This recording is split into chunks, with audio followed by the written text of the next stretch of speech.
I'm Michelle Francis and I run a rescue center in Fujairah. This is a facility for the dogs and the cats on the street. We started 15 years ago as Animals and Us, and we began at the villa. It's because we had seen a few dogs on the street and they had no food and no water, and we brought them home in the hope of adopting them as our pets.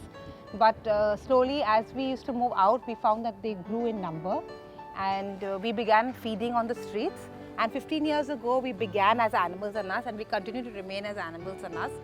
The only difference is that we were working from a villa, and then we found that there were so many dogs and so many cats on the street and that needed our help, and they needed to stay in a home. So we decided to rescue and bring them home and come. It's in December 2018 that we moved to this facility, and we moved with very little. We didn't have much money at that time, only 6,000 dirhams, and we had to move in and we had to make fences.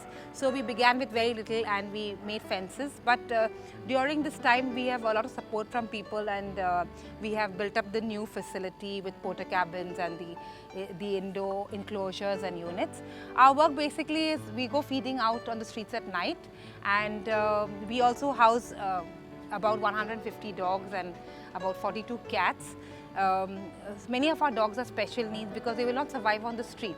We don't pick up every dog, we just pick up dogs that are in dangerous situations, dogs which are hurt, dogs which have been almost run over by cars.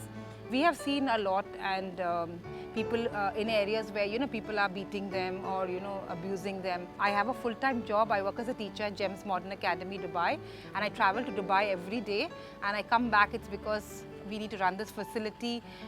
We have so many dogs to take care of, plus we have feeding stations, and we have a lot of vet runs to do. We do a lot of adoptions, and our dogs get adopted out. So they don't stay and remain in the facility, they go out. So they get adopted. And if anybody wants to adopt, there is a procedure, of course, because we don't want the dogs to go back on the street.